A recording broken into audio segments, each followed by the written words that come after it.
Let's start about a cell. What is cell? तो प्रत्येक एक जीवधारी का शरीर कोशिकाओं से मिलकर बना हुआ होता है. तो इसके लिए 3 शब्दों को याद रखने की विशेषकर आवश्यकता है. It is a basic structural functional and the biological unit of the life. Basic structural मतलब जो शरीर का निर्माण करता है. फंक्शनल यानी कि प्रत्येक एक कार्य कोशिका के अंदर ही संपादित होते हैं. इसकी खोज रॉबर्ट हुक ने सन 1665 ईस्वी में की थी. इसको रबड़ की कॉर्क में खोजा गया था जो एक डेंट पदार्थ है. डेंट से यहाँ मतलब उस पदार्थ से है जो कालांतर में कभी न कभी जीवित थे परंतु आज मृत अवस्था में पाए गए.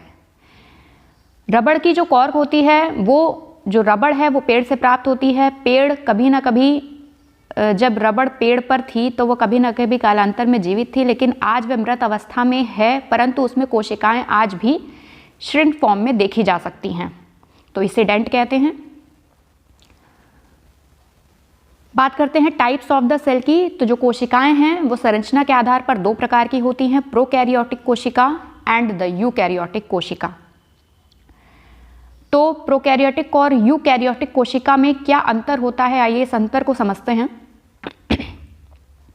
प्रोकैरियोटिक कोशिका में पहला अंतर ये होता है कि ये यूनिसेलुलर होती हैं. इसका मतलब कि इनका पूरा शरीर एक कोशिका से मिलकर बना होता है, जबकि यूकैरियोटिक कोशिका मल्टीसेलुलर होती हैं, अर्थात इनकी बॉडी बहुत सारी कोशिकाओं से मिलकर बनी हुई हो सकती है. प्रोकैरियोटिक कोशिका में फॉल्स न्यूक्लियस पाया जाता है जबकि यूकैरियोटिक कोशिका में ट्रू न्यूक्लियस पाया जाता है. फॉल्स कोशिका से यहाँ पर मतलब ये है कि कोशिका का जो केंद्रक है उसमें न्यूक्लियर मेम्ब्रेन नहीं पाई जाती और न्यूक्लियोलस भी नहीं पाया जाता. जैसा चित्र में आप देख रहे हैं केवल क्रोमेटिन फाइबर बीच में फैला हुआ पाया जाता है और इसके चारों ओर कला नहीं है. जबकि जो यूकैरियोटिक कोशिका है उसमें केंद्रक में चारों पार्ट प्रेजेंट रहते हैं. इसमें न्यूक्लियर मेम्ब्रेन में pores, nucleolus, nuclear matter and the nuclear fibre जिसको क्रोमेटिन फाइबर भी कहते हैं वो पाया जाता है. जैसा आप चित्र में देख रहे हैं इसमें केंद्रक में चारों पार्ट प्रेजेंट है इसलिए इसे ट्रू न्यूक्लियस कहते हैं. इसके बाद जो प्रोकैरियोटिक कोशिका है उसमें हिस्टोन प्रोटीन नहीं पाई जाती जबकि यूकैरियोटिक कोशिका में हिस्टोन प्रोटीन पाई जाती है. Histone protein is a binding protein. Histone protein को हम ऐसे समझ सकते हैं जैसे एक रील धागे को बांधने का काम करती है, वैसे ही जो हिस्टोन प्रोटीन होती है वो डीएनए को बाइंड करने का काम करता है. हमारी प्रत्येक कोशिका में 2 मीटर तक का डीएनए पाया जाता है. यानी अगर ह्यूमन बॉडी में टोटल ऑफ डीएनए की बात करें तो 2 × 10⁻11 किलोमीटर तक का डीएनए पाया जाता है, जबकि सूर्य से अर्थ की दूरी 1.5 × 10⁸ किलोमीटर है. यानी हमारी बॉडी में इतना इनफ डीएनए है कि हम सूर्य तक भी आसानी से पहुंच सकते हैं, बट इसको बाइंड करने का काम हिस्टोन प्रोटीन करती है.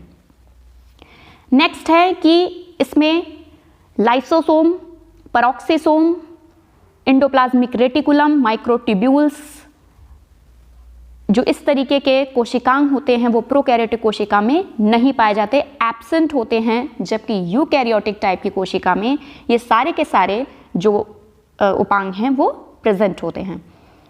अंतर देखिए दोनों में. जो प्रोकैरियोटिक कोशिका है वो प्रिमिटिव टाइप की कोशिका है, इसमें किसी भी तरीके का कोई उपांग नहीं उपस्थित है.